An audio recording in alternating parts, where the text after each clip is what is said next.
बाहर से आओ, कब्जा करो और बस जाओ। लैंड जिहाद करो और फिर सरकार से मदद मांगो। लेकिन अब ऐसा नहीं चलेगा, ये सीएम ने तय कर लिया।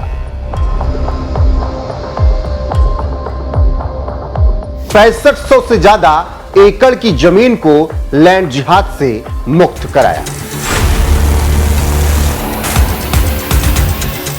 नमस्कार, स्वागत है आप सभी का एनएफ न्यूज पर। मैं हूं आपके साथ रोहित। लैंड जिहाद देश में एक ऐसा मुद्दा जिसने भारत के कई राज्यों, खासकर उत्तराखंड, असम और केरल जैसे संवेदनशील क्षेत्रों में बहुत समस्याएं खड़ी कर दी।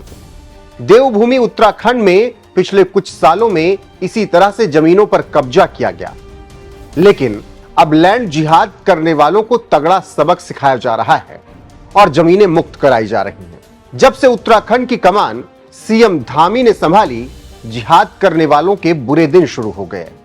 अब जब सीएम धामी को राज्य की सत्ता में अभी हाल फिलहाल में 4 साल पूरे हुए हैं, तो फिर यह जानना जरूरी हो जाता है कि इन 4 सालों में लैंड जिहाद पर सरकार ने किस तरह से रोक लगाई, कितनी जमीनें खाली कराई।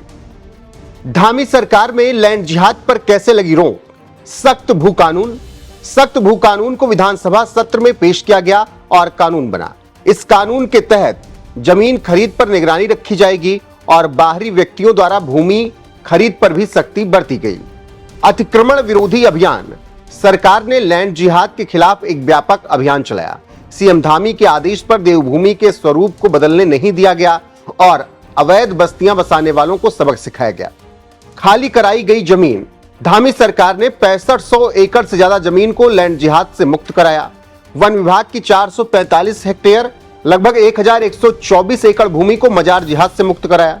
अवैध रूप से बनी मजारों, अन्य धार्मिक संरचनाओं पर बुलडोजर चलाकर कार्रवाई की गई। एक आंकड़े के अनुसार पिछले 2 सालों में 537 अवैध मजार, 237 अवैध मदरसे और 42 अन्य अवैध धार्मिक संरचनाओं के खिलाफ अभियान चलाया गया। सत्यापन अभियान, बाहरी व्यक्तियों और किराएदारों का लगातार सत्यापन अभियान चलाया जा रहा है। लापरवाही करने वाले अधिकारियों पर भी सख्त कार्रवाई की चेतावनी दी गई। जीआईसी मैपिंग, प्रदेश की एक इंच जमीन का हिसाब जुटाने के लिए आधुनिक तकनीक का उपयोग करके पूरे प्रदेश का जीआईसी यानी भौगोलिक सूचना प्रणाली से नक्शा तैयार किया जा रहा है। अवैध अतिक्रमण करने वालों को 10 साल की सजा का प्रावधान रखा गया। तो कुछ इस तरीके से कार्रवाई करते हुए नियम बनाकर धामी सरकार में लैंड जिहादियों पर नकेल कसी गई और लगभग 6500 से ज्यादा एकड़ जमीन मुक्त कराई गई जो जिहादियों ने कब्जा कर ली थी। और इन सब को मुक्त कराकर सरकार अपने काम में ले रही है। अब चलिए इसके बाद यह भी समझिए कि यह सब क्यों हुआ। दरअसल 4 साल पहले जब मुख्यमंत्री पुष्कर सिंह धामी ने मुख्यमंत्री के तौर पर शपथ ली थी, तो उन्होंने यह भी प्रण किया था कि उत्तराखंड की भौगोलिक स्थिति को बदलने नहीं देंगे और तब से लेकर लगातार उन्होंने इसको लेकर बयान दिया था। तो पुष्कर सिंह धामी के कुछ बयान आप समझ लीजिए, जिससे आपको समझ आएगा कि लैंड जिहाद पर इतनी सख्ती कैसे उत्तराखंड में बरती गई। देवभूमि का स्वरूप नहीं बदलने देंगे। उत्तराखंड की पहचान देवभूमि के रूप में है और इस स्वरूप को किसी भी कीमत पर बदलने नहीं दिया जाएगा। अवैध अतिक्रमण और लैंड जिहाद इस सांस्कृतिक पहचान पर हमला है, इसे बर्दाश्त नहीं किया जाएगा।